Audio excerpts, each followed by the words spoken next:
Hey, how's it going, everyone? It's Freddie here. I just got back from NAMM. If you guys are unfamiliar with NAMM, it stands for North American Music Merchants, and it's basically a convention where all these music-related companies come together, and it's kind of like a trade show for the product that they're introducing for the new year, or as well as current products and stuff. So it's not just gear. It's like instruments, any type of instrument, um, studio gear, production gear, like pretty much anything pertaining to the creation and live sound of music, recording, regardless. Software, a bunch of software companies, a bunch of hardware companies. They come and present. So it's like a 4 day event that's held every year in Anaheim, California, just right across the street from Disneyland, basically, at the convention center. And yeah, I was very fortunate to go this year. It was my first time going. I got invited by this company called Hermit Lobby, and they are responsible for creating an app for iOS called Playground. And I'll link it to the bottom in the description. You can check it out. It's a very fun kind of different way of playing out music. It's pretty crazy. I was able to link with them with one of my tracks, and we're kind of going to present it within the app itself. But they worked with D Styles from Scratch Pickles, as well as Beat Junkies and all that, and Ratmatic, and Free the Robots, and Vasil 20 Sil from France. So a bunch of cool artists. But they're not just working on software, but they're also working on some new hardware. I don't really want to talk too much about it because it's their product. But they showed me a prototype of some hardware that they're developing, and it's truly something out of the box, which is really refreshing to see. But I'll let them kind of introduce that themselves once it comes around. I'll link you with their website and whatever, their Instagram. But anyway, yeah, so I didn't go there for all 4 days. I only went there for 2 days, so Thursday and Friday. And it is massive. Like I said, I've never been to NAMM. This is my first time. And it is freaking massive. If you guys have ever been to Comic Con here in San Diego, it's way bigger than that, except that it's music related stuff. So they had like four main halls of just a bunch of stuff, and a lower level like main hall with just a bunch of stuff, and they had an upstairs area with conference rooms where companies were presenting their products. So it was massive, and there was it's not just electronic music, it's not just hip hop music being kind of presented. It's like DJs, guitar players, bass players, sound engineers, live sound rigs. It's everything pertaining to music gear, pretty much. But yeah, I was able to walk around and check out a few things. I checked out a lot of the DJ equipment. I scratched on a lot of the mixers, and I played on a lot of the synths that a lot of the companies were presenting. There wasn't anything in particular that I was trying to check out. I would just kind of walk around, and for the first day, and just whatever caught my eye, I would just kind of make a mental note of it, and then the next day I would come back and like actually play with it. But yeah, like I said, I checked out all the DJ stuff, scratched on it. I was pretty impressed with the Reloop company. They make like turntables and mixers and like stuff for iOS devices to kind of like cut on. And I was able to cut on a few of their controllers as well as some of their mixers. And I checked out some other stuff too. I checked out the Matrix Brute coming out of Arturia.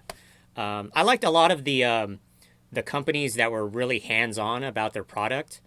I mean, there was a lot of like wheeling and dealing going on because it's a lot of the people that go to the conventions aren't just musicians, but they're companies and retailers meeting up with these companies, looking for information on their products coming out, so they're going to purchase it. Like to to put up in their stores and retail places, like like small music shops, as well as Guitar Centers and Sam Ashes, and all this stuff. Online retailers, they go there to like meet with associates within those companies, and they work on deals basically.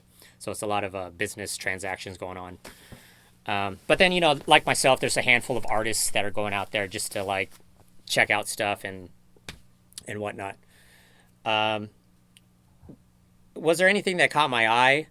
I mean, it was definitely cool to see the big houses, like these big companies like Focusrite and Apogee and API and Personas and Arturia and Moog and Pioneer, and like a handful of like really well established companies present their stuff. Um, so it was really cool to see all that stuff, and they had like mixing consoles for demonstration. You can check out stuff. I mean, I know a lot of like people out there watching, and a lot of artists, they don't even have access to a lot of this stuff. Like these $1 million mixing consoles, as well as some of the rack gear that's like thousands of dollars. Um, and like I said, it was definitely cool to see like those big companies present their product. Um, but if there's one thing that I've taken away from NAMM, is all the small companies presenting stuff. I know it's really cool to get the latest and greatest stuff and be able to mix and master on all these incredible consoles and rack gear and whatever, synths. Use this like these really iconic synths. I mean, I check out the Dave Smith stuff and a handful of other things. It's really cool to see like those big powerhouses being presented in one large area where you can kind of like have a hands-on kind of experience. Um, but yeah, like I said, I really like the small companies being presented, because I feel like they're doing something a little different from what a lot of the bigger houses are doing. And yeah, like I said, if there's one thing that I did take away from NAMM, it was, seeing all these big companies and everybody's kind of striving to use that product. I feel like in the long run, I feel like everybody's music or everybody's sound will be similar to each other, like sonically. And that's why I really like enjoyed seeing a lot of the smaller companies present their stuff. I mean, yeah, they're not there as far as the latest and greatest components, but they're finding different ways to make stuff, which is crazy. They're going through different vendors as far as their capacitors and like the components inside the gear, and that's really interesting to me. Like the top gear will always be the top gear, and it's the top gear for a reason, and it's expensive for a reason. It's quality, like it, hands down, it's probably the best out there. Um, but it's really good to see the smaller companies or the less known companies present like gear that's kind of maybe affordable to average people or average consumers or home studio people. And it's cool to see, like, for me personally, I would like to get more into those smaller companies because, yeah, like I was saying, like in the long run, like a lot of these, like if everybody had the same synths, if everybody had the same um, drum machines and the same rack mount gear in their studio, then I feel like sonically everybody's music would sound very similar, and like there's no variation to how it really sounds. That's why, me personally, I don't mind taking a risk with the smaller, cheaper companies because they have their own characteristics as far as their sounds. So it's kind of cool to kind of balance all that stuff out. So it's like if you're a small producer or even like a mid-level producer trying to start out and present yourself, like don't be afraid to use not the latest and greatest stuff, because there's not too many people using the cheapo stuff, like everybody's using the high-end stuff.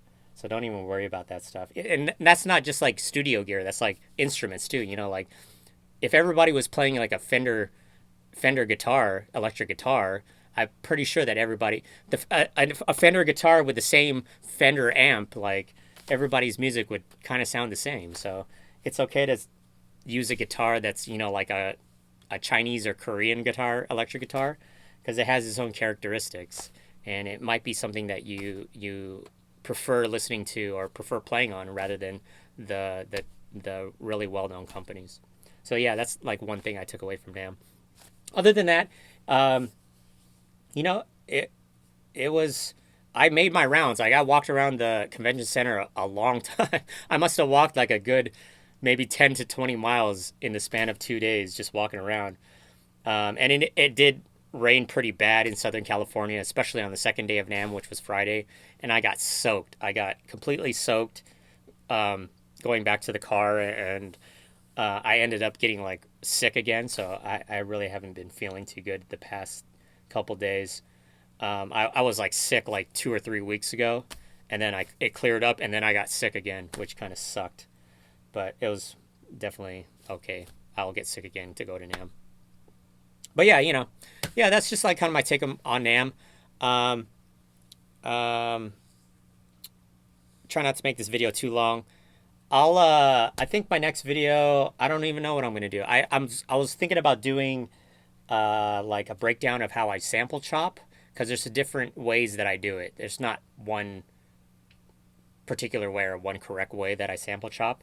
And I was thinking about doing like a few part series of how I sample chop, as well as how another episode where I drum program, and maybe another episode of how I just kind of maybe mix a little bit. I don't know. But yeah, NAMM was fun. Big thanks to the guys at Hermit Lobby for inviting me out. I really do appreciate it. They're a company based out of Belgium. And like I said, I'll link their app down below. If you have an iOS device, definitely download it and play with it. If anything, it's a fun app just to play with, but it's a definitely a different and creative way of how to play with music in a way, especially beats. Um, but yeah, that was it. I'm trying to think if I've missed anything. Oh, like another thing that I really enjoyed about NAMM was all the kind of quirky instruments that were being presented. um,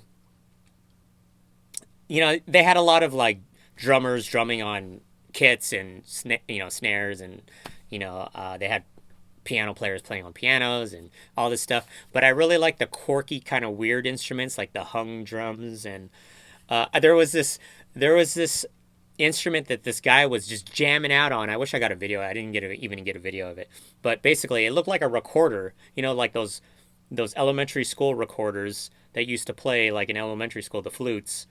And it looked like that, but it was a saxophone, and it was called the pocket sax, and it was like this small little like flute-looking toy, but the guy was jamming on it, and it sounded exactly like a tenor saxophone, which was incredible. I always like seeing like the weird stuff that nobody is really checking out.